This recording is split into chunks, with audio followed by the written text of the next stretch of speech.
The blood-red sunset cast long shadows across the dirt streets of Redemption Creek, as Zara Reed clutched her shawl tightly around her shoulders, her heart hammering against her ribs like a wild Mustang. The loan shark's men would be coming tonight, and she had nothing but empty pockets and promises as hollow as the abandoned mines dotting the surrounding hills. It was 1878 in the Arizona Territory, and life for a widowed woman was unforgiving as the desert itself. 3 months had passed since influenza had taken her husband, leaving her with nothing but his debts and their precious 6-month-old daughter, Emily. Zara had tried everything, taking in laundry, mending clothes, even selling the last of her wedding silver, but it wasn't enough. Not nearly enough. Zara hurried down the boardwalk, dust swirling around the hem of her faded blue calico dress. The baby slept peacefully against her chest, blissfully unaware of the danger they faced. $1,500. That's what Thomas had borrowed from Silas Vaughn, the richest and most ruthless man in 3 counties. With interest, the debt had ballooned to $2,000, an impossible sum. "Mrs. Reed," called a soft voice. Zara turned to see Martha Wilson, the shopkeeper's wife, standing in the doorway of the general store. Her kind eyes were filled with concern. "Martha," Zara acknowledged with a stiff nod. "Are you all right, dear? You look pale as a ghost." "I'm fine," Zara lied, shifting Emily in her arms. "Just tired." Martha stepped closer, lowering her voice. "I heard Vaughn's men were asking about you at the saloon last night." A cold wave of fear washed over Zara. "I'm handling it," she said, forcing confidence into her voice. "If you need anything, thank you, but we'll manage." Zara couldn't bear to accept more charity. The town had already done so much after Thomas died. Pride was about all she had left. As Zara continued toward her small cabin on the outskirts of town, the weight of her situation pressed down on her like an anvil. She had until sundown tomorrow. Then what? Vaughn wasn't known for his mercy. Night had fallen by the time she reached her home, a modest 1-room cabin with a leaky roof that Thomas had built with his own hands. Inside, she lit a lamp and settled Emily in her cradle, a simple wooden box lined with the softest blankets she could find. The baby's face was peaceful in sleep, her tiny fist curled beside her cheek. "I'll find a way," Zara whispered, stroking her daughter's downy hair. "I promise." A sharp knock at the door made her jump. She froze, scarcely breathing. Another knock, more insistent this time. With trembling hands, Zara picked up her husband's old revolver from the shelf. It wasn't loaded, she had sold the bullets weeks ago, but they wouldn't know that. "Who's there?" She called, her voice steadier than she felt. "Open up, Mrs. Reed. Mr. Vaughn sends his regards." Zara recognized that voice, Lyle Jenkins, Vaughn's favorite enforcer. Her stomach twisted into knots. "It's late," she called through the door. "Come back tomorrow." A deep laugh answered her. "That ain't how this works, madam. Open the door, or we'll open it for you." Knowing she had no choice, Zara unbolted the door. 3 men stood on her porch, silhouettes against the night sky. Lyle Jenkins stood in front, a tall man with a face like a hatchet and eyes that never seemed to blink. Behind him were the Decker brothers, massive twins who did Vaughn's dirty work with ruthless efficiency. "Good evening, Mrs. Reed," Jenkins said with a mock tip of his hat. "May we come in?" Without waiting for permission, the men pushed past her into the cabin. Jenkins walked around slowly, taking in the sparse furnishings, the patched curtains, the single chair at the rickety table. "Time's up, Mrs. Reed," he said, turning to face her. "Mr. Vaughn's been more than patient." "I just need more time," Zara said, gripping the unloaded revolver behind her back. "Another month and I'll have Jenkins cut her off," with a laugh. "We've heard that before. Mr. Vaughn's tired of excuses." His eyes drifted to the cradle where Emily slept. Pretty little thing, your daughter. Ice flooded Zara's veins. Stay away from her, she warned, bringing the gun into view. The men didn't even flinch. That thing ain't loaded, said one of the deckers with a sneer. You sold the bullets to pay for flour last month. Whole town knows it. Zara's hand shook as she pointed the useless weapon at them. What do you want? I've told you I don't have the money. Jenkins sighed dramatically, as if her predicament bored him. Mr. Vaughn's a businessman, Mrs. Reed. He understands when someone can't pay their debts in cash. His gaze returned to the cradle. But he always collects what he's owed one way or another. No, Zara whispered, understanding dawning with horrific clarity. You can't mean your husband borrowed against everything he had, Jenkins said flatly, including future assets. In legal terms, that includes the child. That's monstrous, Zara cried, moving to stand between the men and her baby. No court would uphold such a thing, Jenkins shrugged. We ain't talking about courts, Mrs. Reed. We're talking about business. He nodded to one of the deckers, who moved toward the cradle. Mr. Vaughn and his wife lost their third child last winter. They've been looking to adopt. Your debt will be considered paid in full. I won't let you take her, Zara said, her voice breaking as tears blurred her vision.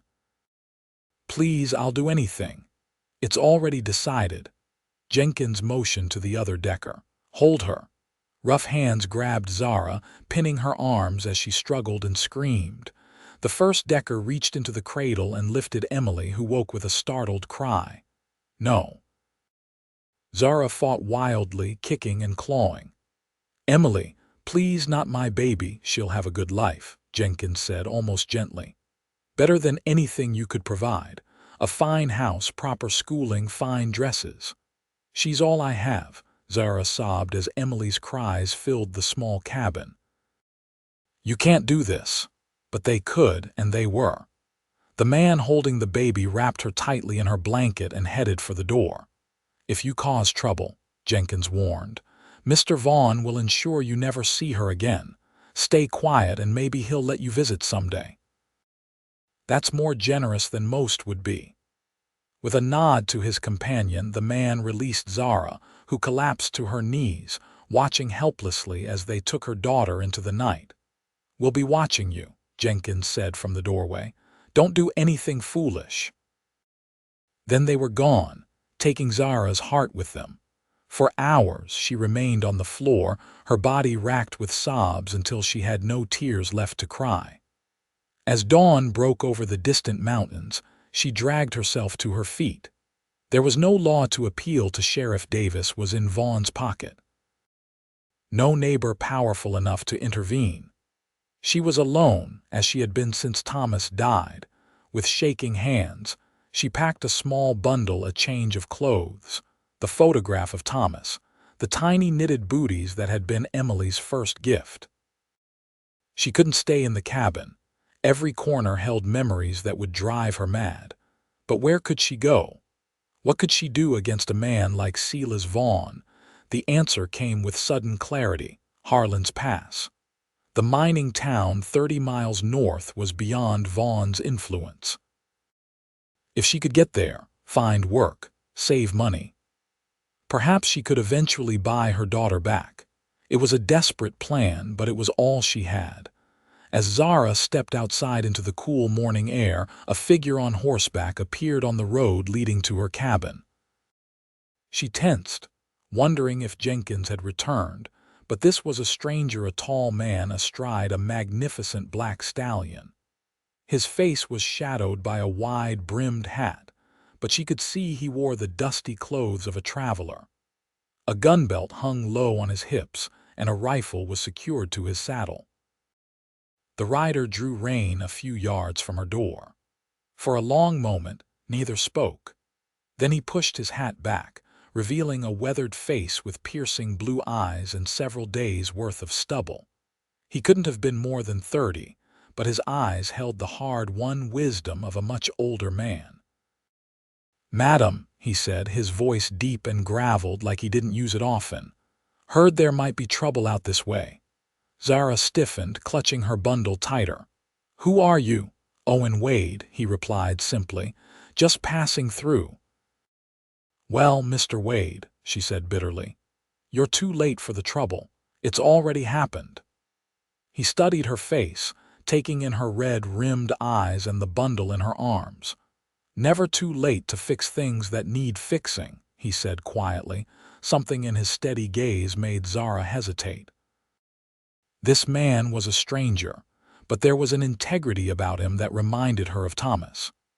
Before she could think better of it, the whole terrible story spilled from her lips: Thomas's death, the debt, and how they had taken Emily just hours before.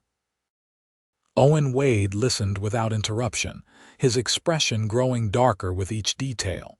When she finished, he dismounted in one fluid motion and tied his horse to her porch rail. Where were you headed just now? He asked. Harlan's Pass, she admitted. I thought I might find work there, save enough to buy back your own child, he finished, a dangerous edge to his voice. Mrs. Reed, no mother should have to do that.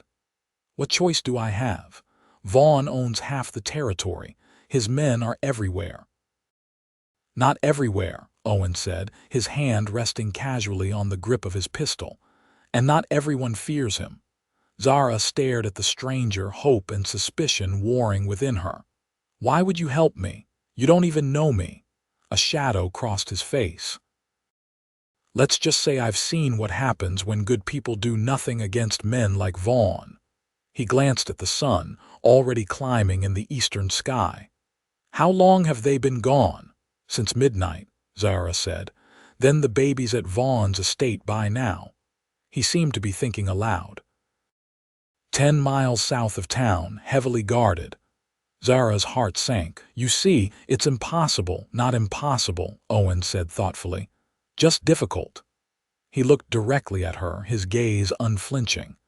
Mrs. Reed, I can help you get your daughter back, but you need to trust me completely.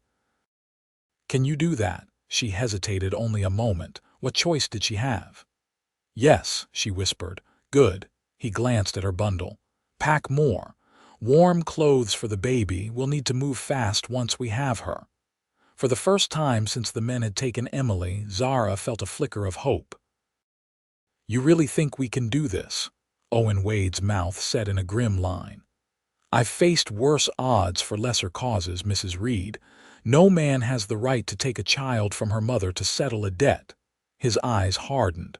Not while I'm alive. Within the hour, they were riding double on Owen's stallion, heading not south toward Vaughn's estate, but east toward the next town. Zara clung to the saddle horn, acutely aware of the stranger's solid presence behind her. She had put her life, and more importantly, Emily's, in the hands of a man she had known for less than a day.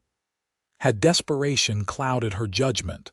Mr. Vaughn's estate is south, she ventured as they rode. We're not going there yet, Owen replied. First, we need information and supplies. And you need a proper mount. They rode in silence for several miles, the rhythmic movement of the horse almost hypnotic. Finally, Zara's curiosity got the better of her. You're not just passing through, are you, Mr. Wade? She felt rather than saw his slight smile. Sharp observation, Mrs. Reed. Why are you really here? Owen was quiet for so long that Zara thought he might not answer. When he finally spoke, his voice was low near her ear. Silas Vaughn and I have history. 3 years ago, he foreclosed on my family's ranch in Texas after a bad drought. My father couldn't take the shame. He took his own life. His voice remained steady, but Zara could feel the tension in his body. I've been tracking Vaughn's operations across 3 territories since then. Redemption Creek is just his latest venture. You're after revenge, Zara said, understanding dawning. Justice, Owen corrected. I'm gathering evidence of his illegal dealings to present to federal marshals. Your situation complicates things, but I can't ignore it. So I'm an inconvenience, Zara said stiffly. No, Owen said firmly. You're a priority. No revenge is worth a child suffering." By midday, they reached Silver Springs, a town slightly larger than Redemption Creek. Owen led them directly to the livery stable, where he negotiated the purchase of a sturdy bay mare for Zara. Next came the general store, where he bought supplies, food, ammunition, blankets, and a small stuffed rabbit that he handed to Zara without comment. "For Emily," he said gruffly when she gave him a questioning look. "Every child needs something to hold on to." The simple gesture nearly undid her. "Thank you," she managed, blinking back tears. Their last stop was a small office with a weathered sign, "Pearson and Sons, Private Investigations." Owen instructed Zara to wait outside while he went in. Through the window, she could see him in earnest conversation with an older man who kept glancing in her direction. After 20 minutes, Owen emerged, his expression satisfied. "Pearson's been watching Vaughn for months," he explained as they walked back to their horses. "He knows the layout of the estate, the guard schedules, even which bedroom they've prepared for Emily." He stumbled slightly over the name, and Zara realized he was trying to help her see her daughter as a person, not just an objective. "So what's our plan?" she asked as they mounted their horses. "We wait until nightfall," Owen said. "Then we get your daughter back." The afternoon stretched endlessly as they made camp in a secluded grove a mile from Vaughn's estate. Owen spent the time cleaning his weapons and explaining what would happen after dark. Zara listened carefully, asking questions when necessary, trying to focus on the details instead of her fear. "What if something goes wrong?" she asked finally. Owen looked at her steadily. "Then I'll improvise, but nothing will stop me from reuniting you with Emily. You have my word." As the sun began to set, Owen handed Zara a small revolver. "Do you know how to use this?" she nodded. "Thomas taught me. But I told you I sold the bullets. These are fresh," he said, showing her how to load it. 6 shots. Use them only if absolutely necessary." Darkness fell like a curtain over the land. Owen doused their small fire and motioned for Zara to follow him. They led their horses quietly through the trees until Vaughn's estate came into view, a sprawling mansion set on a hill, lights glowing from several windows. "Remember the plan," Owen whispered. "Stay with the horses until I signal. If anything happens to me, ride for Silver Springs. Pearson will help you." "I should come with you," Zara insisted. Owen shook his head. "Too risky. Emily needs her mother alive."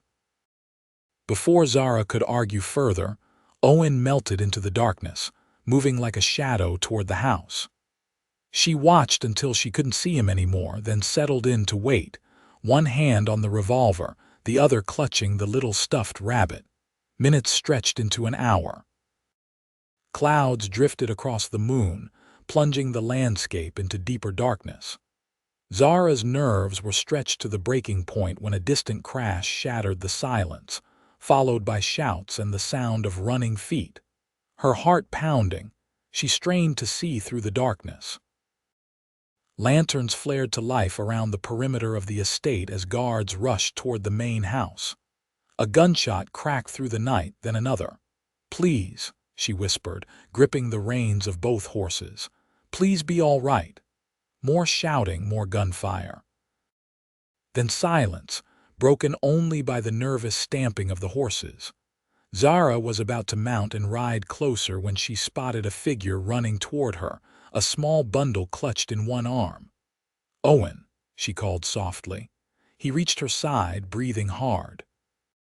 Blood trickled from a gash on his forehead, but his eyes were bright with triumph.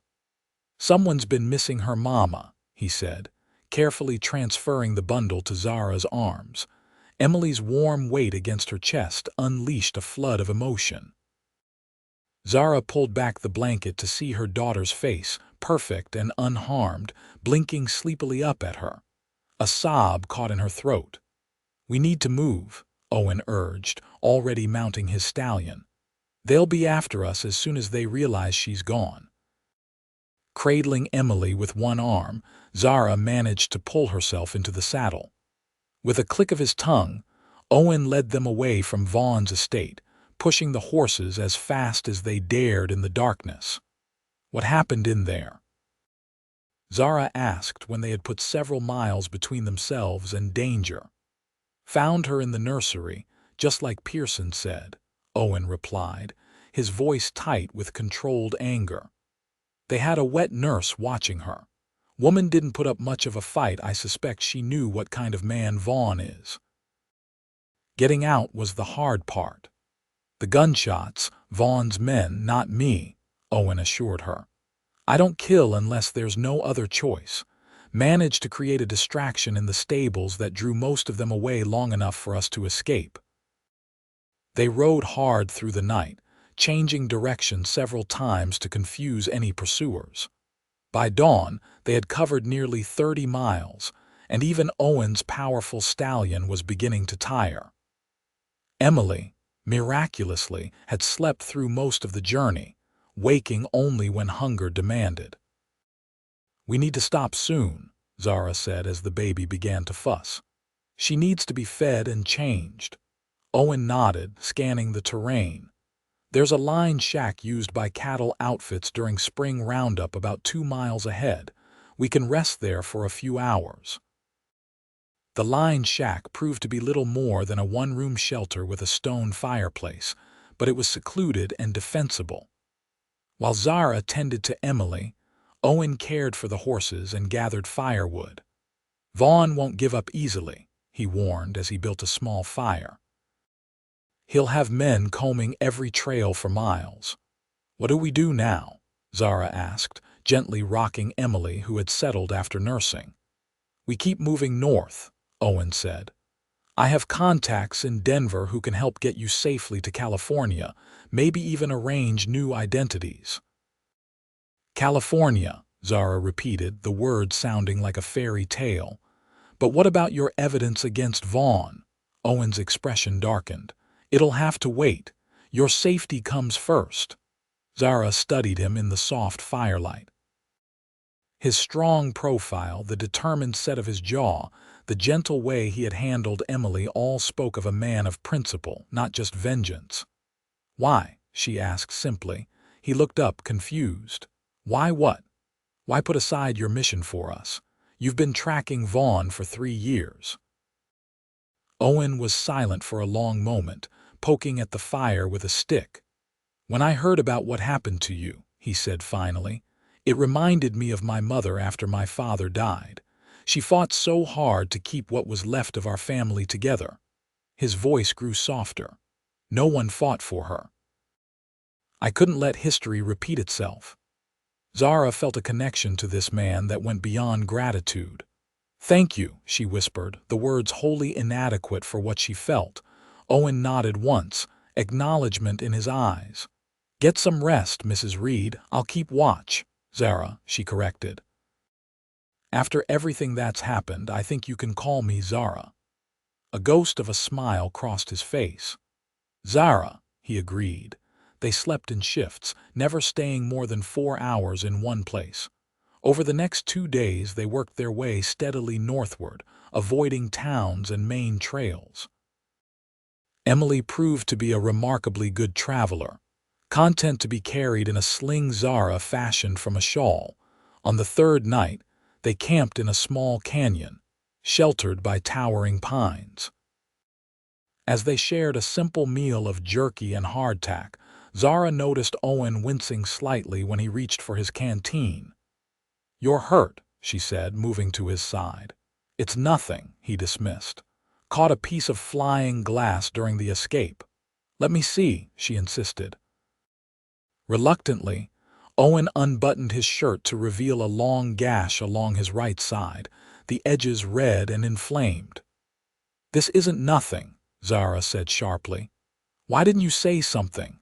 "We had more important concerns," he replied, trying to button his shirt again. "Stop that," she ordered, reaching for her bundle. "I have some clean cloth and salve. This needs tending or it'll fester." For a man so formidable, Owen proved surprisingly compliant as she cleaned and dressed the wound. Her fingers worked gently, aware of each flinch he tried to hide. The intimacy of the moment wasn't lost on either of them, the firelight, the closeness, her hands on his skin. "You have gentle hands," Owen said quietly as she finished. Zara felt color rise in her cheeks. "Thomas used to say the same thing. He sounds like he was a good man." "He was," she agreed, packing away her supplies. "Not perfect, but good-hearted. He would have done anything for Emily and me," she sighed, looking into the flames. "Including, apparently, borrowing money he couldn't repay." "He was trying to provide," Owen said. "No man wants to fail his family." Zara looked at him curiously. "You're very understanding of a man whose actions put his wife and child in danger." Owen's eyes reflected the dancing firelight. "I understand desperate choices, Zara. I've made plenty myself." He paused, then added softly, "And I know what it is to love someone enough to risk everything." The words hung in the air between them, charged with meaning neither was ready to acknowledge. Zara busied herself checking on Emily, who slept peacefully in a nest of blankets. "We should reach Denver in another 3 days," Owen said, changing the subject. "My friend Marcus can provide safe accommodation while we arrange your passage to California." "And what about you?" Zara asked, looking up. "What will you do after we reach Denver?" A shadow crossed Owen's face. "I have unfinished business with Vaughn." "You're going back," she realized, dismay filling her. "After you've delivered us safely, you're going back to continue your investigation." "I have to," he said simply. "Men like Vaughn don't stop. For every family like yours, there are dozens more suffering under his greed. Someone has to stand against him." "Even if it gets you killed?" Zara demanded, surprising herself with her vehemence. Owen's gaze was steady. "Even then?" Zara turned away, angry tears threatening. In just a few days, this man had become important to her in ways she wasn't prepared to examine. The thought of him riding back into danger made her chest tight with fear. "Get some rest," Owen said gently. "I'll take first watch." Zara lay down beside Emily but found sleep elusive. Her mind raced with images of Owen facing Vaughn's men alone, of bullets finding their mark, of another grave on a windswept hill. By the time he woke her for her watch, she had come to a decision. "I'm not going to California," she told him as he prepared to sleep. Owen sat up, frowning. "What are you talking about? I'm tired of running, of being afraid. Vaughn took everything from me once. I won't let him drive me across the country too." "Zara, be reasonable. He'll never stop looking for you and Emily." "Then we'll have to stop him," she said with newfound determination. "You said yourself that you have evidence against him. Let me help you finish gathering it. Together, we can bring him to justice." Owen shook his head. "It's too dangerous. Emily needs a world where men like Vaughn can't steal children to settle debts," Zara interrupted. "She needs to see her mother standing up for what's right, not just running away." "And if something happens to you?" Owen challenged. "What then?" Zara met his gaze unflinchingly. "Then Emily will have you. I trust you, Owen. I trust you to protect her as fiercely as you've protected us these past days." Something shifted in Owen's expression, surprise, then a deeper emotion she couldn't name. "You'd trust me with your daughter, with my life," she said simply. "With hers too." For a long moment they looked at each other in the dying firelight, an understanding passing between them that needed no words. Finally, Owen nodded once. "All right," he conceded. "But we do this my way, carefully, methodically. No unnecessary risks." Zara smiled, relief flooding her. "Agreed." They altered their course the next morning, heading northwest toward a small town called Pine Haven. Owen explained that a former business partner of Vaughn's lived there, a man who might be willing to provide testimony about Vaughn's illegal operations. James Fletcher lost everything when Vaughn double-crossed him 5 years ago, Owen told her as they rode. He's been hiding ever since, afraid Vaughn would silence him permanently. I've been corresponding with him for months, trying to convince him to come forward. And you think he'll talk to us now? Zara asked skeptically. He might, Owen said. Especially when he hears your story. Pinehaven turned out to be little more than a cluster of buildings surrounding a dusty main street. Owen led them to a modest house on the outskirts, where a nervous-looking man with thinning hair and spectacles answered their knock. "Wade," he asked, peering anxiously past them. "You shouldn't be here." "I told you in my last letter we need your help, Fletcher," Owen interrupted, gesturing to Zara and Emily. "This is Zara Reed and her daughter. Vaughn took the child as payment for a debt. We got her back." Fletcher's eyes widened. "You stole from Silas Vaughn, are you mad?" He tried to close the door, but Owen's foot blocked it. "Hear us out," Owen insisted. 5 minutes. Then if you want us gone, we'll go." Reluctantly, Fletcher let them inside.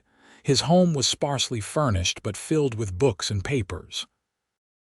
As they sat in his small parlor, Zara bouncing Emily gently on her knee, Owen explained their situation and their plan to gather enough evidence to bring Vaughn to justice. Fletcher listened in silence, his expression growing more troubled with each word. When Owen finished, he removed his spectacles and rubbed his eyes tiredly. "What you're proposing is suicide," he said bluntly. "Vaughn has judges and lawmen in his pocket from here to Santa Fe.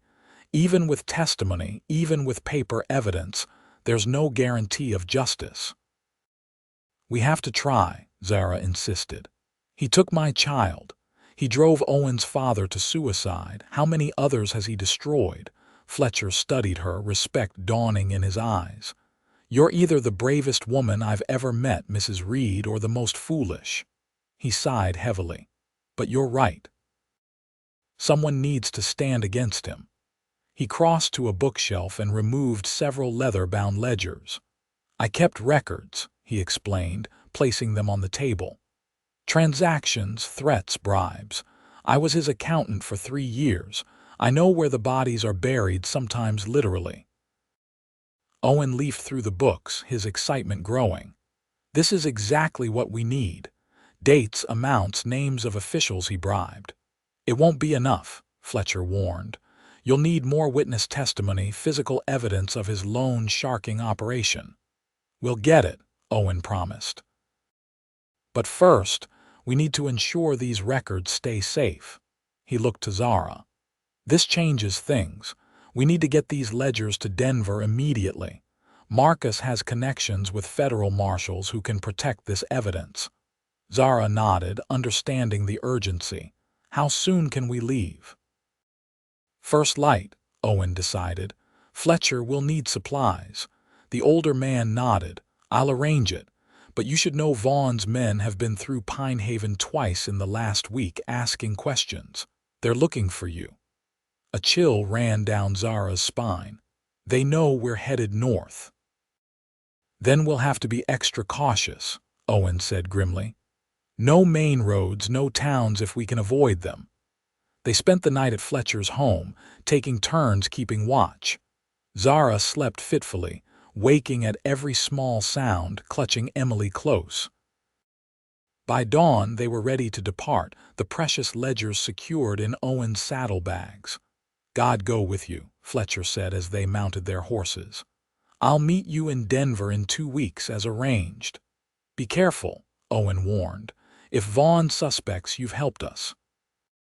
"I can take care of myself," Fletcher assured him. "Been doing it for 5 years." As they rode away from Pinehaven, Zara couldn't shake a sense of foreboding. They were carrying evidence that could destroy one of the most powerful men in the territory. Vaughn would stop at nothing to prevent that from happening. Their journey north became a tense game of cat and mouse. Twice they spotted riders in the distance who matched the description of Vaughn's men. Each time, Owen led them into rough country where horses couldn't easily follow. They traveled mostly at night, resting during daylight hours in hidden ravines or abandoned miners' shacks. Emily, seemingly sensing the gravity of their situation, remained unusually quiet during their travels. She fussed only when hungry or uncomfortable, and Zara found herself constantly amazed by her daughter's resilience. "She has her mother's strength," Owen observed one evening as they made camp in a sheltered grove of aspens. Zara smiled tiredly. "Or perhaps her father's stubbornness." "Thomas sounds like he was a good match for you. We were very young when we married," Zara said, memories washing over her. "I was 18, he was 21, full of dreams about building a life in the West." She sighed. "Reality proved harsher than our dreams." "It usually does," Owen agreed, his voice gentle. "But that doesn't mean the dreams weren't worth having." Zara studied him in the firelight. "What about your dreams, Owen? Before Vaughn, before your father's death, what did you want from life?" Owen was silent for so long that Zara thought he might not answer. When he finally spoke, his voice was distant, as if reaching back to a different time. "A ranch of my own," he said. "Good cattle, good horses, maybe a family someday." His mouth quirked in a self-deprecating smile. "Simple things." "Those don't sound simple to me," Zara said softly. "They sound like everything that matters."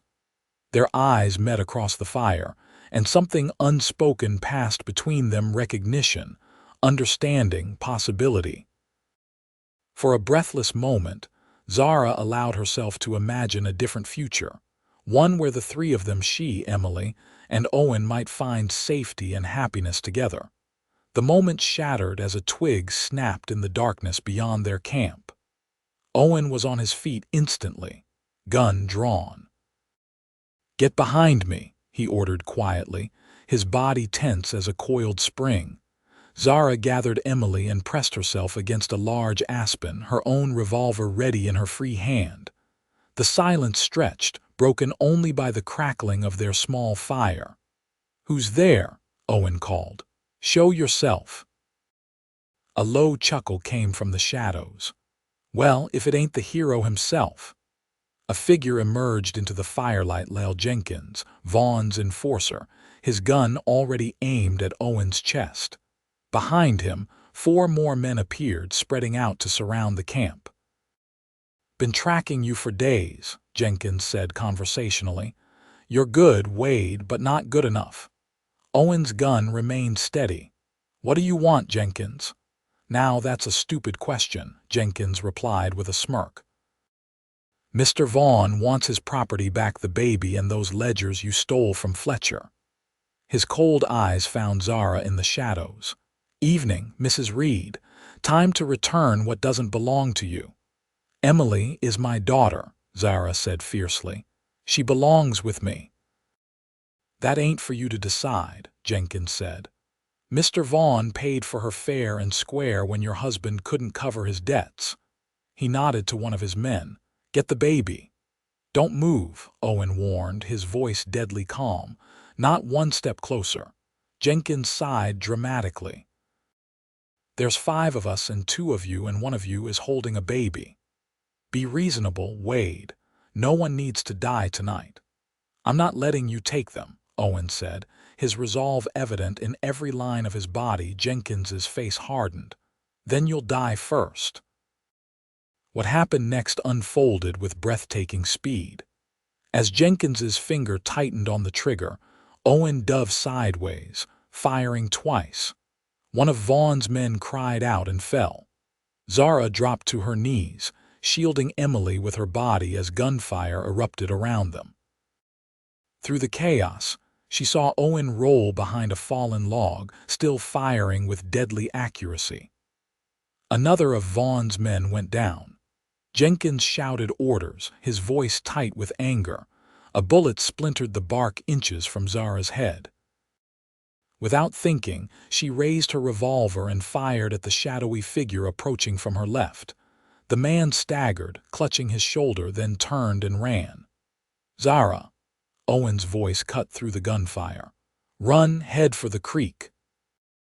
Clutching Emily tightly, Zara sprinted through the trees toward the sound of running water.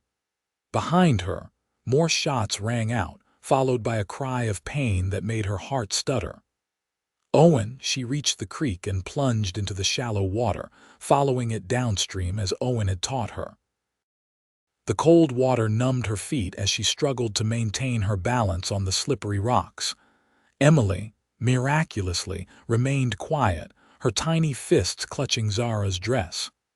"It's all right, sweetheart," Zara whispered. "We're going to be all right."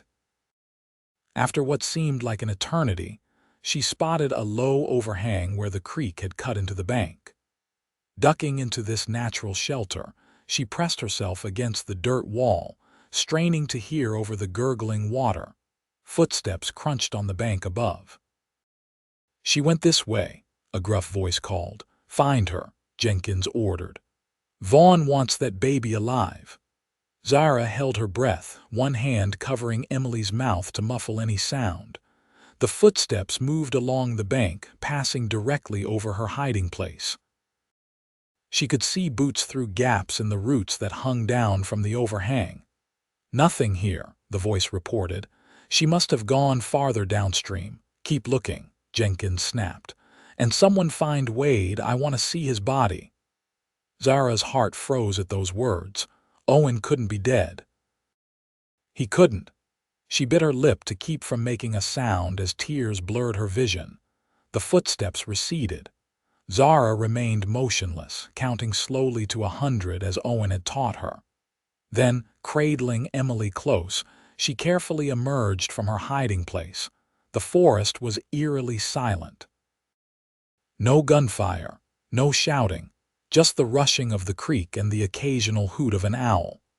Staying in the water to hide her tracks, Zara made her way back upstream, her heart pounding with fear at what she might find. The camp was deserted when she reached it, the fire reduced to embers. Signs of the gun battle were everywhere: bullet holes in trees, blood on the ground. Owen's horse was gone, as was her mare. "Owen," she called softly, desperation rising. "Owen, are you here?" No answer came. Zara searched the campsite frantically, looking for any sign of him. Near the fallen log where she'd last seen him fighting, she found his hat, a bullet hole through the crown. A sob escaped her as she clutched the hat to her chest. Had they taken his body? Was he lying somewhere in the forest, injured and alone, or had he escaped like she had? With Emily beginning to fuss from hunger and cold, Zara couldn't linger to search. Vaughn's men might return at any moment. Retrieving what supplies she could salvage: a canteen, some jerky, a blanket for Emily, she stumbled away from the camp. For hours, she walked through the darkness, using the stars to guide her northward as Owen had taught her. Emily, exhausted, finally slept against her chest. Zara's legs ached, her feet were bruised from the rocky creek bed, but fear kept her moving. Dawn found her on a ridge overlooking a valley she didn't recognize. In the distance, smoke rose from what might be a ranch or small settlement.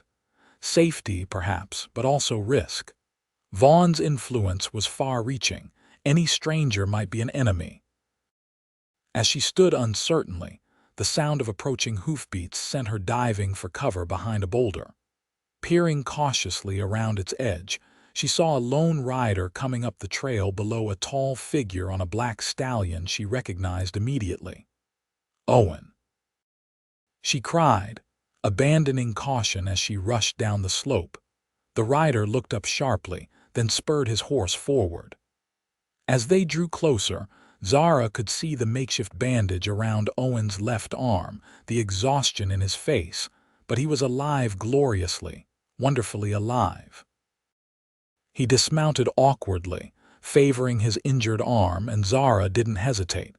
She threw her free arm around him, Emily squashed between them, tears of relief streaming down her face. "I thought you were dead," she sobbed against his chest. Jenkins said, "It'll take more than Vaughn's thugs to kill me," Owen said, his good arm tightening around her. "When I saw you'd escaped, I led them away from the creek, then doubled back when I lost them." Zara pulled back to look at him, noticing the lines of pain around his eyes. "You're hurt." "Bullet grazed my arm," he dismissed. "I've had worse shaving." His eyes searched her face anxiously. "You and Emily are unharmed. We're fine," she assured him, suddenly aware of how closely they were standing. She stepped back slightly, adjusting Emily in her arms. "But we lost everything, the supplies, the horses." "Not everything," Owen said, reaching into his jacket. He pulled out the leather-bound ledgers they'd gotten from Fletcher. "I kept these with me, and I retrieved your mare." He gestured to where her bay horse was tethered to a tree a few yards away. Relief washed over Zara. "The evidence is safe." "For now," Owen agreed grimly. "But Vaughn's men won't be far behind. We need to keep moving." He studied her tired face. "Can you ride a little longer?" "There's a place about 10 miles from here where we can rest safely." Zara straightened her shoulders. "I can ride." The safe place turned out to be a well-hidden cabin nestled in a stand of ponderosa pines. It was small but solidly built, with a stone chimney and shuttered windows. "Trapper's cabin," Owen explained as he helped Zara dismount. "Friend of mine uses it during fur season. We should be safe here for a day or two." Inside, the cabin was Spartan but clean: a plank table with 2 chairs, a narrow bed in one corner, a stone fireplace with cooking hooks. Owen quickly built a fire while Zara tended to Emily, who was fussing with hunger. "I'll check the perimeter," Owen said when the fire was crackling steadily. "There should be some basic supplies in the root cellar." When he returned, Zara had fed Emily and was attempting to fashion a makeshift cradle from a wooden box and their remaining blanket. Owen watched her for a moment from the doorway, struck by her resourcefulness and grace even in dire circumstances. "Let me help with that," he offered, setting down the supplies he'd gathered: dried beans, some jerky, a few potatoes that had sprouted but were still edible. Together they created a snug nest for Emily, who yawned contentedly and promptly fell asleep. Owen then insisted on examining Zara for injuries, despite her protests that she was fine. "You ran barefoot through a creek and forest for hours," he pointed out. "Let me see your feet." Reluctantly, Zara sat in one of the chairs and allowed him to remove her boots. Her stockings were torn, her feet scraped and bruised from the rough terrain. With gentle hands, Owen washed away the dirt and blood using water he'd warmed by the fire. "You should have said something," he admonished softly. "These cuts could fester." "There were more important concerns," Zara replied, wincing slightly as he applied a salve he'd found among the cabin's supplies. "Your well-being is important," Owen said, looking up at her with an intensity that made her breath catch. "More than you realize." The moment stretched between them, charged with unspoken feelings. Then Emily whimpered in her sleep, breaking the spell. Owen finished bandaging Zara's feet, his touch clinical once more. "You should rest," he said, rising. "I'll take watch." "Your arm needs tending first," Zara insisted. "Let me help you." The bullet had indeed only grazed him, leaving a furrow along his upper arm that, while painful, wasn't serious. Zara cleaned and dressed it with the same gentle care he'd shown her feet. "You've done this before," Owen observed as she tied off the bandage. "Thomas came home with his share of injuries from the mines," she replied. "You learned to be a doctor of sorts out here." "You're a remarkable woman, Zara Reed," Owen said quietly. She felt heat rise in her cheeks at the simple compliment. "I'm just doing what needs to be done." "That's what makes you remarkable," he countered. "Most people do what's easy." Zara looked up to find him watching her with an expression that made her heart race. For a moment, neither spoke, the only sounds the crackling fire and Emily's soft breathing. "You should rest now," Owen said finally, his voice rough. "Tomorrow will be another long day." Zara nodded, suddenly aware of her bone-deep exhaustion. The narrow bed looked incredibly inviting. "What about you?" "I'll keep watch," he repeated, moving toward the door. "We can't risk being surprised again." "Owen," Zara called softly as he reached for the latch. He turned, his face half in shadow. "Thank you for everything." A ghost of a smile crossed his features. "Get some rest, Zara." She slept deeply for the first time in days, secure in the knowledge that Owen was watching over them. When she woke, sunlight was streaming through the cabin's small window, and the smell of coffee filled the air. Owen sat at the table, studying a map spread before him. He looked up as she stirred, offering a tired smile. "Good morning." "Have you slept at all?" Zara asked, noting the shadows under his eyes. "I'll sleep when we reach Denver," he replied, returning his attention to the map. "We're about 3 days' ride from the city, assuming good weather and no more trouble." Zara checked on Emily, who was still sleeping peacefully, then joined Owen at the table. He poured her a cup of the strong coffee, which she accepted gratefully. "What's our plan?" she asked, leaning over to study the map. "We follow this ridge." Owen traced a line with his finger, "then cut through Thompson Pass. It's rough country, but Vaughn's men will expect us to take the main trail." He glanced up at her. "It won't be easy going." "Nothing has been easy since Thomas died," Zara said simply. "I can manage." Owen's gaze softened. "I know you can. That's not what concerns me." "What does concern you?" He hesitated, then said carefully, "What happens after Denver?" "Fletcher's evidence might be enough to bring federal charges against Vaughn, but the legal process will take time. You and Emily will need protection." "We've discussed this," Zara reminded him. "I'm not running to California, I'm seeing this through. And if it takes months, years." "What kind of life is that for Emily?" The question hung in the air between them. Zara looked toward her sleeping daughter, her heart aching with the weight of responsibility. Emily deserved safety, stability, all the things Zara had been unable to provide since Thomas's death. "What are you suggesting?" she asked finally. Owen took a deep breath.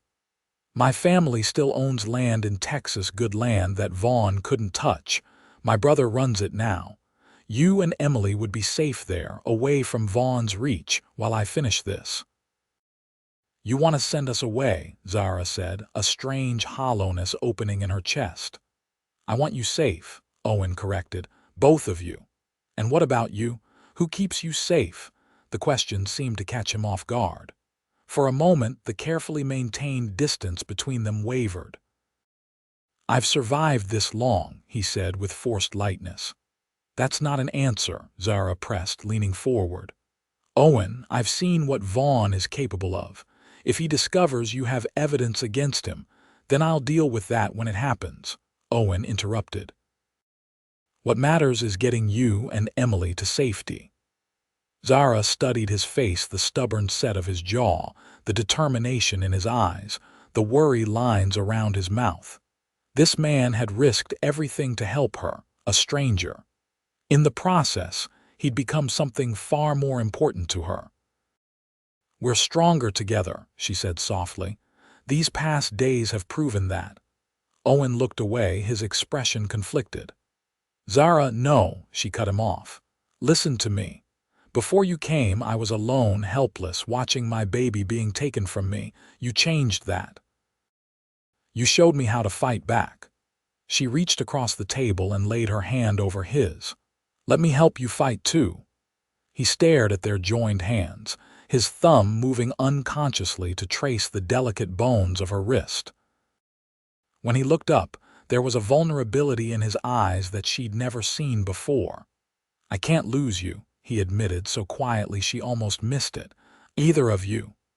The simple confession made her heart soar. "Then don't send us away," she whispered. What might have happened next remained unknown, as Emily chose that moment to wake, announcing her hunger with insistent cries. The spell broken, Owen withdrew his hand and stood. "We should get moving," he said, his voice neutral once more. "I'd like to cover as much ground as possible before nightfall." They departed within the hour, their few belongings packed securely. The day was clear but cool, perfect for travel. Emily, wrapped warmly and secured to Zara's chest, seemed to enjoy the steady rhythm of the horses. As Owen had predicted, the terrain grew increasingly rough as they followed the ridge. By midday, they were traversing narrow trails that wound between towering pines and jagged rock formations. Though beautiful, the wilderness felt vast and unforgiving. "This was Cherokee land once," Owen told her as they paused to rest the horses beside a mountain stream. "Before the government forced them east. My grandmother was Cherokee. She used to tell stories about these mountains." "What kind of stories?" Zara asked, interested in this glimpse of Owen's past. A smile softened his features. "Creation stories, mostly. How Grandmother Spider brought fire to the people, how the first man and woman came to be." He gestured to the stream. "She said every river has its own spirit, and if you listen carefully, you can hear it singing." Zara closed her eyes, listening to the bubbling water. "It's beautiful here," she said. "Peaceful." "It is," Owen agreed. "When all this is over, well, there are worse places to build a life." The casual comment sent a flutter through Zara's chest. Was he imagining a future here? And more importantly, was he imagining her and Emily in that future? Before she could find the courage to ask, Owen stiffened, his hand moving to his revolver. "Did you hear that?" Zara strained to listen. At first she heard nothing beyond the stream and the wind in the pines. Then a faint metallic click like the sound of a rifle being cocked. "Down!" Owen shouted, lunging toward her. A shot cracked through the mountain air. Owen grunted as he collided with Zara, bearing her and Emily to the ground behind a large boulder. More shots followed, bullets whining off rock. "Are you hit?" Zara gasped, clutching Emily, who had begun to wail in terror. "Just a graze," Owen said through gritted teeth. Blood was seeping through his shirt near his right shoulder. "Stay down." He peered cautiously around the edge of the boulder, then fired twice. A cry of pain echoed across the clearing. "How many?" Zara asked, trying to soothe Emily. "3, maybe 4, Owen replied, checking his ammunition. "They've got us pinned down." Another volley of shots peppered their position. Splinters of rock stung Zara's cheek as a bullet struck near her head. "We can't stay here," she said urgently. "They'll flank us." Owen nodded grimly. "The horses bolted when the shooting started." "We'll have to go on foot." He glanced at the dense forest sloping down from the ridge. "If we can make it to those trees, we might lose them in the undergrowth." "It's at least 50 yards of open ground," Zara protested. "We'd be exposed the entire way." "I'll provide covering fire," Owen said, his decision already made. "When I say go, you run for those trees. Don't stop, don't look back." "I'm not leaving you," Zara insisted. "You're taking Emily to safety," Owen countered, his eyes intense. "That's what matters now." Before she could argue further, he moved to the edge of the boulder. "Get ready," he said, checking his revolver one last time.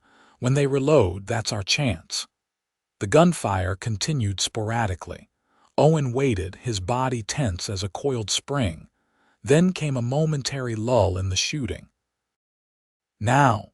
Owen shouted, rising to fire rapidly at the hidden attackers. Clutching Emily tightly, Zara sprinted toward the tree line. Her bandaged feet screamed in protest, but fear drove her forward. Behind her, she could hear Owen's gun, the answering fire from Vaughn's men, a shout of pain. She reached the trees and plunged into their shelter, branches whipping at her face. Only then did she risk a look back. Owen was no longer at the boulder. Her heart stuttered until she spotted him running in a crouch toward her position, returning fire as he moved. Then, to her horror, she saw him stagger as a bullet found its mark. He fell to one knee but pushed himself up again, determination etched on his face. "Owen," she cried, starting back toward him. "Stay there," he shouted, stumbling forward. Another shot rang out. Owen jerked but kept moving. 10 yards from the trees, he fell again. This time he didn't get up.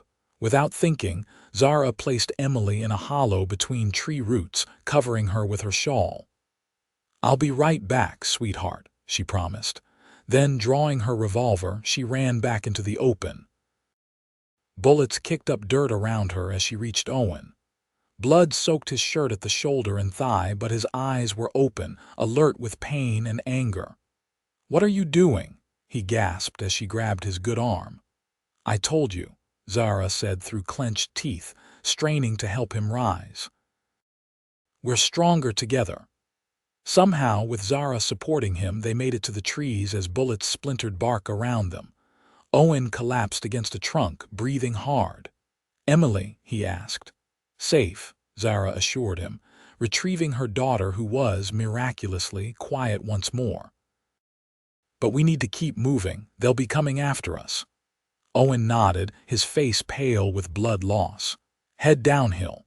There's a river at the bottom of this valley, if we can cross it." Zara tore strips from her petticoat to bind his wounds, working quickly despite her trembling hands. The bullet in his thigh hadn't hit an artery, a small mercy, but the shoulder wound was more serious.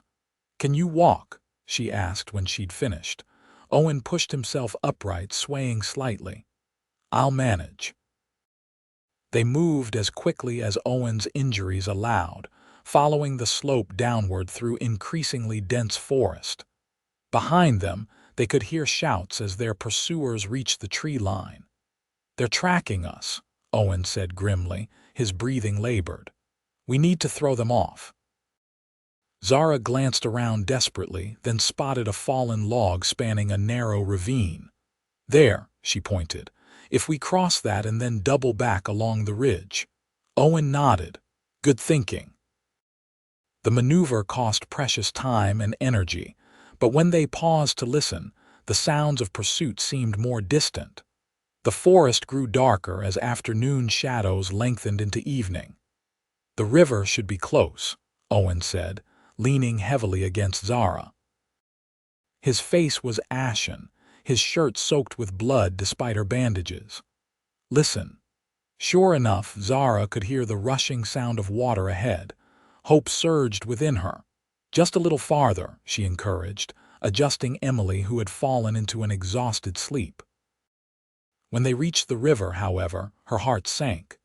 Spring runoff had turned what might normally be a gentle stream into a churning torrent, at least 30 feet across. "We can't cross that," she said, despair threatening to overwhelm her. "Not with Emily, not with your injuries." Owen surveyed the river, his expression unreadable. "We have to," he said simply. "It's our only chance." "There must be another way," Zara insisted. "A bridge, a shallower crossing." "There's no time," Owen cut her off. "Listen." In the distance they could hear voices, the cracking of branches. Vaughn's men had found their trail again. Owen straightened with visible effort. "Give Emily to me," he said, reaching for the baby. "What? No, I can carry her." "I'm a stronger swimmer," he countered. "And you'll need both hands free to fight the current."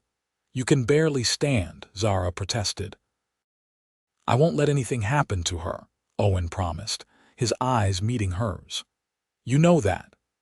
After a moment's hesitation, Zara carefully transferred Emily to Owen's good arm. The baby stirred but didn't wake as Owen secured her against his chest with his bandana. "Stay close to me," he instructed. "The current will be strongest in the middle. Don't fight it directly, angle downstream with it." They waded into the icy water, which immediately snatched at their legs with frightening strength. By the time they were waist deep, Zara was struggling to maintain her footing on the slippery riverbed. "Keep going," Owen encouraged, his voice tight with pain and determination. "We're almost halfway." The water rose to their chests. Owen held Emily high, protecting her from the spray. Zara could see the strain on his face, the trembling in his arms, but his grip on the baby never faltered. Then disaster struck. A submerged branch caught Zara's skirt, yanking her off balance. She plunged beneath the surface, the current instantly sweeping her downstream. Cold water filled her nose and mouth as she fought desperately to regain the surface. Strong hands grabbed her collar, pulling her up into blessed air. Owen had somehow managed to catch her with his injured arm while still holding Emily above water with the other. "Hold on to me," he gasped, his face a mask of pain and effort. Together they struggled the remaining distance, finally dragging themselves onto the opposite bank. They collapsed on the rocky shore, both shaking with cold and exhaustion. Emily, now awake, began to cry in earnest. "She's all right," Owen assured Zara, unwrapping the baby to check. "Just cold and frightened." Zara took Emily, cradling her close, using her body heat to warm the child. "You saved us," she said, looking at Owen with wonder. "Again." He shook his head weakly. "We saved each other." The bullet wounds had reopened during their crossing. Fresh blood soaked Owen's clothes, and his face was gray with pain and blood loss. Zara knew with chilling certainty that he couldn't go much farther without rest and proper treatment. "We need shelter," she said, scanning the darkening forest. "And I need to tend those wounds again." Owen nodded, his eyes unfocused. "There should be trappers' cabins along this river." "Can you walk a little more?" Zara asked gently. With visible effort, Owen pushed himself to his feet. "Lead the way," he said, his voice barely audible over the rushing water. They moved slowly along the riverbank, Zara supporting much of Owen's weight while carrying Emily. The light was failing rapidly, and with it, Zara's hope. Owen grew heavier against her side, his steps more uncertain. Just as despair threatened to overwhelm her, Zara spotted a thin column of smoke rising through the trees ahead. With renewed energy, she urged Owen forward. The cabin was small and weathered, tucked into a stand of pines near the river. Light glowed from its single window, and smoke curled from the stone chimney. Zara hesitated only briefly before approaching. Any risk was worth taking given Owen's condition. She knocked on the rough wooden door, her heart pounding with hope and fear. After a moment, it swung open to reveal an elderly man with a white beard and wary eyes. "What in tarnation?" he exclaimed, taking in their bedraggled appearance. "Please," Zara said urgently. "My friend is injured. We need help." The old man's gaze moved from her desperate face to Owen's slumped form, then to Emily bundled in her arms. His expression softened. "Get him inside," he said gruffly, stepping back. "Name's Caleb Winters." With Caleb's help, Zara managed to get Owen into the cabin and onto a narrow cot near the fire. The trapper moved with surprising efficiency, bringing water, clean cloths, and a wooden box of medical supplies. "Been doctoring myself for 40 years, he explained as he cut away Owen's blood-soaked shirt. "Seen my share of bullet wounds, too." While Caleb tended to Owen, Zara cared for Emily, warming her by the fire, feeding her, and fashioning a makeshift cradle from a drawer padded with blankets. The baby soon fell asleep, exhausted by the day's trauma. "Your man's lucky," Caleb said as he finished bandaging Owen's shoulder. "Bullet went clean through the shoulder. The one in his thigh is still there, but it didn't hit anything vital. He's lost a fair amount of blood, though. He'll need rest." "He's not Zara began, then stopped. What was Owen to her? More than a rescuer, more than a friend, but they had never put a name to the feelings growing between them. "Thank you for helping us," she said instead. Caleb studied her face shrewdly. You folks in some kind of trouble, Zara hesitated, unsure how much to reveal. There are men after us, she admitted finally. Bad men. Figured as much, Caleb grunted, washing blood from his hands. Don't much care about the details. I mind my business. Expect others to do the same. We won't bring trouble to your door, Zara promised. We'll leave as soon as Owen is strong enough. Caleb waved a dismissive hand. Stay as long as needed. Been a while since I had company. His gaze softened as it fell on Emily. Even longer since I heard a baby's laugh. Zara smiled gratefully. Thank you. For 3 days, Owen drifted in and out of consciousness, fever gripping him as his body fought infection. Zara rarely left his side, bathing his brow with cool water, coaxing broth between his cracked lips, changing his bandages with gentle hands. When he was lucid, he asked about Emily, about their pursuers, about how far they were from Denver. When the fever took hold, he called out names Zara didn't recognize, his father perhaps, or comrades long gone. Once, in the depth of night, he caught her hand as she adjusted his blankets. Zara, he said, his eyes fever bright but focused on her face. I'm here, she assured him, pressing his hand between hers. If I don't make it, don't, she interrupted fiercely. Don't you dare say that. A ghost of a smile touched his lips. Stubborn woman. Learned from the best, she countered, brushing damp hair from his forehead. His gaze held hers, suddenly clear and intent. I need you to know what I feel for you. It's more than tell me when you're well, Zara whispered, her heart racing. That's an incentive to get better. The smile widened slightly. Always driving a hard bargain. His eyes drifted closed, but his fingers remained twined with hers. On the 4th morning, Owen's fever broke. Zara found him sitting up when she returned from washing clothes at the river. Color returned to his face, clear-eyed and alert. You should be resting, she chided, though joy surged through her at seeing him improved. Done enough of that, he replied, watching as she settled Emily on a blanket near the fire. Caleb says we're about a day's ride from Denver. When you're stronger, Zara emphasized, kneeling to check his bandages. Owen caught her hand, stilling her movements. Zara, he said quietly. We need to talk about what happens next. She looked up, meeting his serious gaze. I thought we already discussed this. We're seeing this through together. That was before I nearly got us all killed, Owen said grimly. If I'd been thinking clearly, I would have seen the ambush coming. I put you and Emily at risk because I was too focused on my vendetta against Vaughn. That's not true, Zara protested. You saved us. Again and again you've protected us. And nearly failed, Owen countered. Zara, I can't risk that happening again.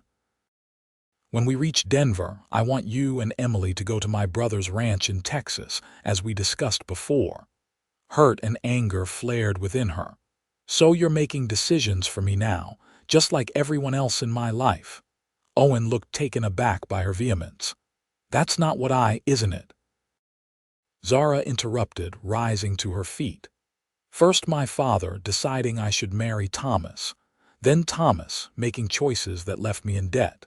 Then Vaughn and his men taking my child. Now you telling me where I should go, what I should do. I'm trying to protect you, Owen said, his own frustration evident. I don't need your protection, Zara fired back. I need your respect, your trust. Her voice softened. I need your partnership, Owen. The word hung between them, charged with meaning. Owen's expression shifted from frustration to something more vulnerable. I've been alone for so long, he said quietly, fighting my battles, carrying my burdens. I don't know how to share them. I'm asking you to learn, Zara said, moving closer. With me. Owen reached for her hand again, his thumb tracing circles on her palm. What if I fail you? What if my quest for justice costs us everything? What if it gives us everything? Zara countered. She knelt beside the cot, bringing herself eye level with him. "Owen, when you rode into my life, I was broken, defeated. You gave me hope. You helped me find my strength. Now let me be strong for you too." For a long moment, Owen searched her face, as if looking for answers to questions he hadn't yet asked. Then, with exquisite gentleness, he cupped her cheek in his calloused hand. "You're the bravest person I've ever known, Zara Reed," he murmured, "and the most stubborn." A smile tugged at her lips. "Is that a bad thing?" "No," he said, his own mouth curving upward. "It's one of the reasons I've fallen in love with you." The simple declaration stole Zara's breath. "Owen, you don't have to say anything," he assured her. "I know this is sudden, and with everything you've been through—" Zara pressed her fingers to his lips, silencing him. "I love you too," she whispered. "I think I have since you said not while I'm alive and meant it." The kiss that followed was gentle, tentative at first, then deepening with shared emotion. When they finally parted, both were breathing unevenly, wonder in their eyes. "So," Owen said after a moment, his voice rough with feeling. "Partners?" Zara smiled, joy blossoming within her like spring after a long winter. "Partners," she agreed. A week later, their small party reached Denver. Owen and Zara on horses borrowed from Caleb, with a promise to return them or send payment. Emily secure in a proper sling Caleb's wife had made years ago for their own children. Owen's friend Marcus Watson proved to be a distinguished-looking attorney with offices near the federal courthouse. His surprise at their appearance quickly gave way to concern as Owen explained their situation. "I've been gathering evidence against Vaughn for months," Marcus said, examining the ledgers from Fletcher with growing excitement. "These could be the final pieces we need, but you realize what you're up against. Vaughn has judges in his pocket, lawmen on his payroll." "Not all of them," Owen replied confidently. "Judge Hammond is known for his integrity, and the new territorial marshal answers directly to Washington." Marcus nodded thoughtfully.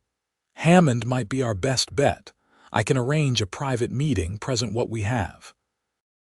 "If he issues warrants, the marshal's office would have to act." "How long will all this take?"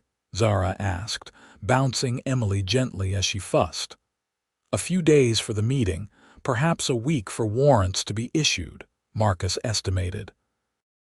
"But once they move against Vaughn, you'll need to be ready to testify. Both of you." Zara and Owen exchanged glances, an unspoken understanding passing between them. "We'll be ready," Owen assured his friend, "but we'll need safe accommodation in the meantime. Somewhere Vaughn's men won't look for us." Marcus smiled knowingly. "I thought you might say that. My sister runs a boarding house on the outskirts of town, very discreet, very secure. I've already sent word to prepare rooms for you." True to his word, Marcus arranged everything: comfortable rooms at his sister's boarding house, a meeting with Judge Hammond, even new clothes for Zara and Emily to replace their travel-worn garments. The judge, a stern-faced man with piercing gray eyes, listened intently as Owen and Zara presented their evidence against Vaughn. The ledgers from Fletcher, Zara's testimony about her daughter being taken as payment for debt, Owen's account of Vaughn's operations across 3 territories all painted a damning picture. "This man has operated outside the law for far too long," Hammond said when they had finished. "I'll issue warrants for his arrest and for the seizure of his assets pending trial. The territorial marshal will handle the arrests personally." "Vaughn won't come quietly," Owen warned, "and he has many men loyal to him." The judge nodded grimly. "Marshal Donovan is aware of the situation. He'll take appropriate precautions." He fixed them with a stern look. "I'll need both of you to remain in Denver until the trial. Your testimony will be crucial."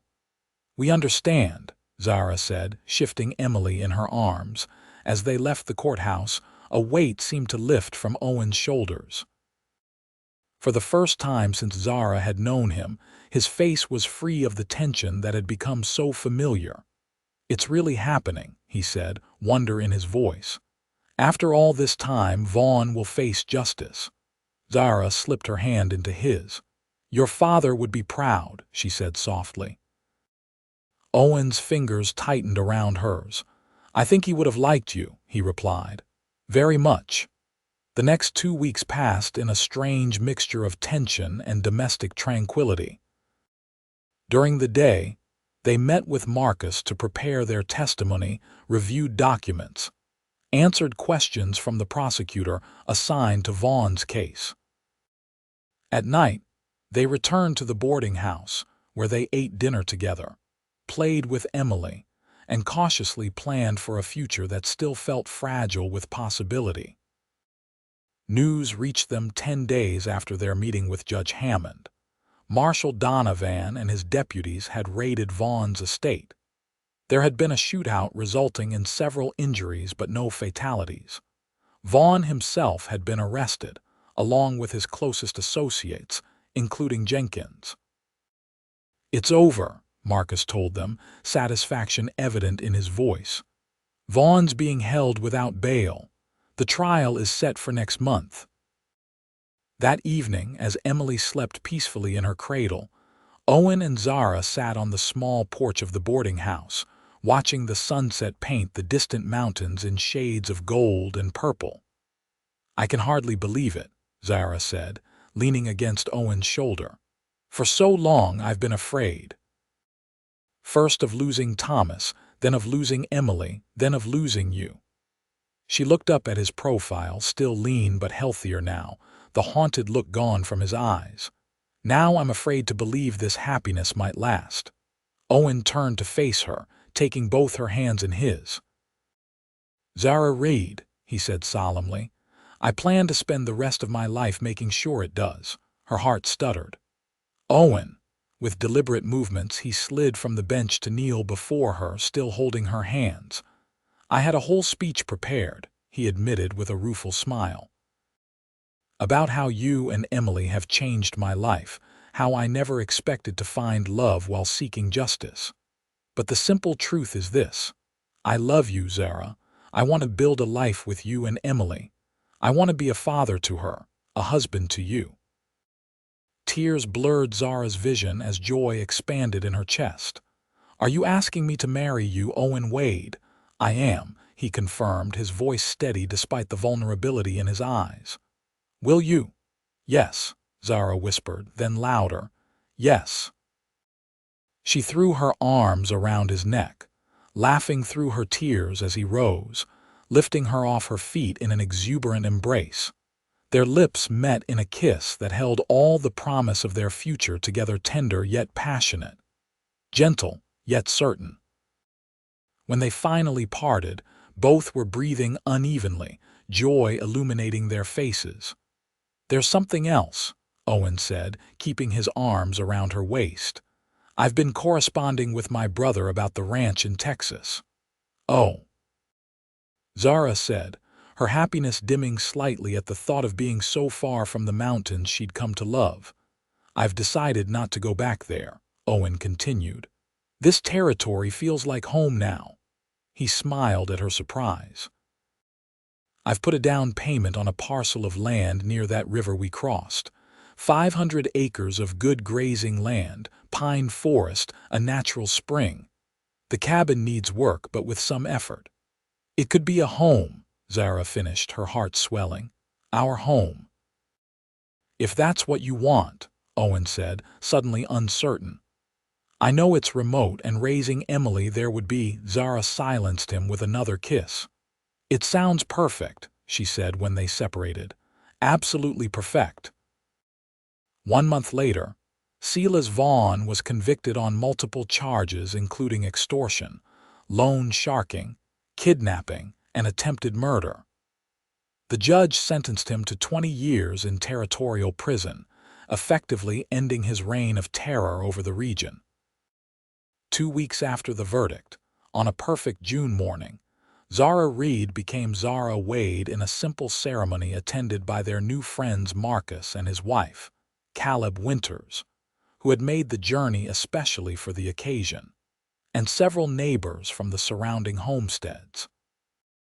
Emily, now nearly 10 months old and taking her first wobbly steps, served as an unofficial flower girl, carried down the makeshift aisle by Marcus's sister. As Owen placed a simple gold band on her finger, Zara marveled at the journey that had brought them to this moment, from despair to hope, from isolation to partnership, from fear to love. "I think Thomas would be happy for us," she told Owen that evening as they sat on the porch of their partially renovated cabin, watching the sunset paint the valley in golden light. Emily slept inside, exhausted from the excitement of the day. Owen's arm tightened around her shoulders. "I hope so," he said quietly. "I'll try to be worthy of the family he loved." "You already are," Zara assured him, leaning into his embrace. "More than worthy." As darkness settled over their land, stars appearing one by one in the vast mountain sky, Zara thought about the path that had led her here. The pain of Thomas's death, the terror of Emily being taken, the desperate flight through wilderness, all had seemed like endings at the time. Yet each had been a beginning too, leading ultimately to this moment, this man, this life. "What are you thinking?" Owen asked, noticing her contemplative silence. Zara smiled up at him, her heart full. "I'm thinking that sometimes the worst moments of our lives lead us to the best ones. If Thomas hadn't borrowed that money, if Vaughn hadn't taken Emily, if you hadn't ridden in saying 'not while I'm alive.'" "Fate has strange ways," Owen agreed, pressing a kiss to her temple. "But I prefer to think it was more than chance that brought us together." "What then?" Zara asked, curious. Owen considered for a moment. "My grandmother would have called it destiny. Two souls meant to find each other, no matter what obstacles stood in their way." "Destiny," Zara repeated, savoring the word. "I like that." As the first star of evening appeared, bright and steady in the darkening sky, Owen Wade held his wife close, thinking of the unlikely journey that had brought them to this moment. From vengeance to justice, from solitude to family, from a man with nothing to lose to a man with everything to live for. "I love you, Zara Wade," he whispered into her hair. "And I love you," she replied, turning in his arms to seal the words with a kiss. Inside the cabin, Emily slept peacefully in her cradle, safe and loved. Outside, the mountains stood sentinel around their valley, promising protection and permanence. And between them, a bond forged in fire and strengthened by trial, a love that had begun with 7 simple words spoken in defiance and courage. "Not while I'm alive."